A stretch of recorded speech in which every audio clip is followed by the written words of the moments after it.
Yo, buddy. What is up, guys? This is Zimmer from Splamming, and this is episode 1 of Machinima Want You. Today, I got the man, the myth, the legend. Please introduce yourself. Hey guys, how's it going? This is Anthony, aka Shore Wars, and as most of you probably know, I'm with the Respawn team. And what do you do with, the Respawn team? Yeah, so I'm actually director of programming, but I'm not a director for Machinima. So a lot of people get that mixed up. Basically, I'm in charge of making sure that the programming that's going up on the Respawn channel is top notch. Basically get to keep Mr. Shark and Hutch and Scene Anners in line, making sure they're not going too crazy. Making sure that we're making some good content for the viewers and for the fans. So it's a pretty cool job. I also get to, keep in constant communication with all the directors as much as possible and work with them on developing some of their content as well. All right, so let's get to the questions. So a lot of you guys asked a lot of questions. The majority of the questions were, majority asked. So some of them were, how can people get into Machinima, send you their channel? So how can someone send you their channel for you to look at?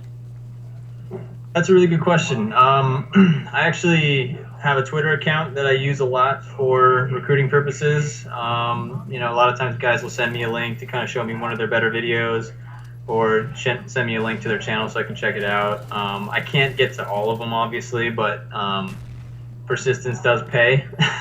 Does pay off, so that it helps to just be persistent and kind of keep bugging me, but only if you've got something that's really worth showing off, if you will, because we're trying to support content creators here in a unique way, and we'd prefer to promote the best content that's out there, the guys who are consistent, the guys who are really dedicated to the gaming community. But even beyond Twitter and just social media in general, the Respawn Army Facebook application is probably one of the greatest ways to get on our radar. And I'm sure a lot of the people listening to this are probably already active on that or maybe have checked it out before. But again, it pays to be persistent and to really bring your best content forward on that platform. And we do notice, so when videos get bumped up, we do notice, and guys in the office start talking about this guy did this really funny video, etc., etc., or this guy did an amazing job at this, editing or whatever it is. We do take note of that stuff, and it gets on our radar, so that's also a good way. Yeah, I'm not good. I could say myself that I've gotten a couple of subs from it, so that's also a good thing. But on to question 2, how much subs or views should someone have for them to be eligible, or for you guys to take, consideration into inviting them to the Machinima partnership crew?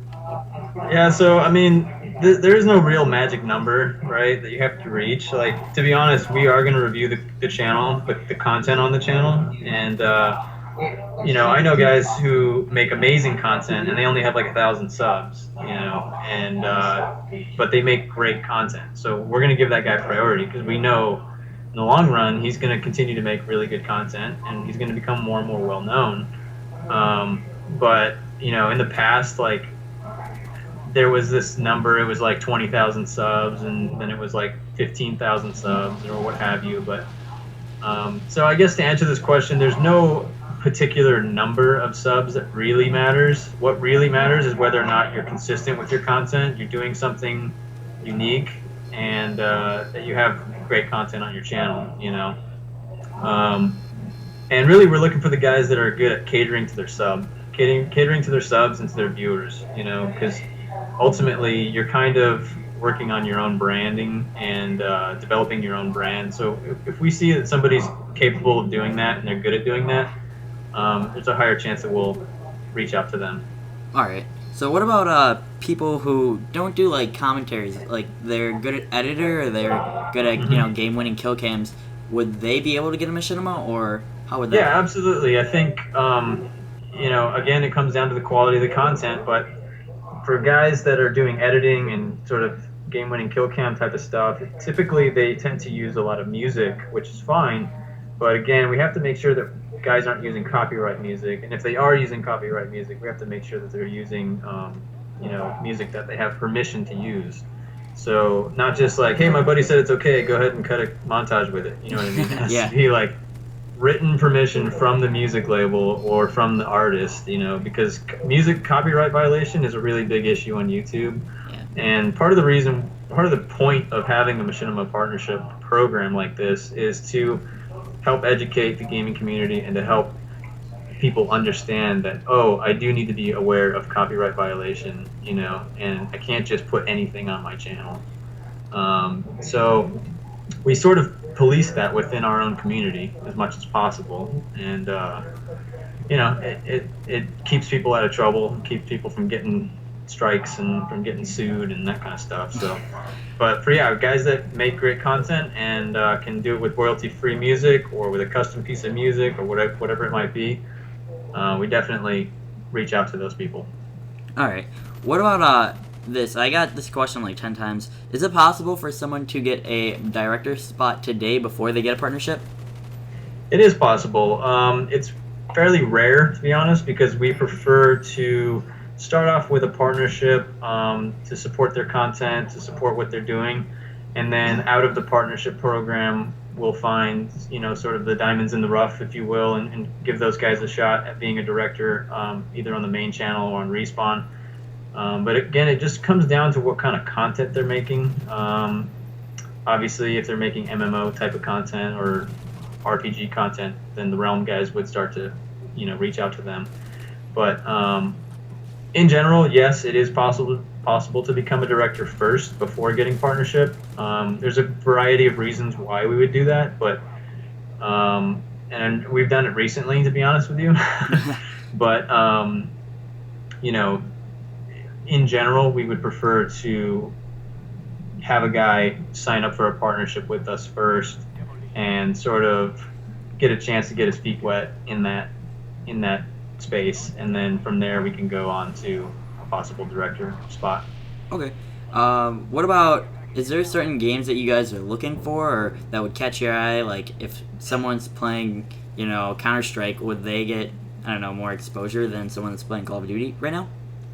It's interesting because the YouTube has a variety of niche sort of followings, I guess you could say. Like, there's a huge RuneScape community on YouTube, and you wouldn't think that that game has a big following or whatever if you're just an average viewer on YouTube, but it really does have like a diehard sort of hardcore community behind it. So does the Pokemon community, so does the Assassin's Creed community, obviously Modern Warfare or Call of Duty in general, and then Battlefield have big communities as well. So basically what I try to do from day to day is to identify what these different communities are and what people are most interested in viewing. There's like a Let's Play community, so like different styles of videos. There's definitely like a montage community, a top plays community, etc. So we try to find ways to support all of these different communities. But it doesn't really matter what game you're playing in particular. It helps to play some of the more well-known or recent releases, just so you're up to date on what's going on. But we've picked up guys who played Counter-Strike, and we put up some of their montages recently on Respawn, actually. So the game itself doesn't necessarily matter as much. But yeah, hopefully that answers that question. All right, we have two quick questions I think we can get to. But how much video should someone have on their channel when you go to look at their channel? Well, we're looking for somebody that's consistent with content uploads. So I would say anywhere between 15 and just 15 and upwards, Okay. 15 to 50 would probably be a good number. What about because if you have less than 15, it probably means you're only uploading like once every month or something like that, and that's kind of a problem. All right, so that kind of just went into the second question. How much videos should someone upload a week? I mean, it's going to vary from person to person, obviously, but I would say if you can do at least one video a week or maybe 2 videos a week, that would probably be preferred, because it shows that you're actually dedicated to it rather than just being like kind of a side hobby that you do every once in a while, but somebody who's doing 2 videos a week consistently, I think, is on the right track. All right, well, I want to thank you, Anthony, for being on the show, and I hope this goes further. Yeah, no problem, man. I'm pretty sure we'll get Fwiz and Optic J in here soon enough. Sweet. Thanks.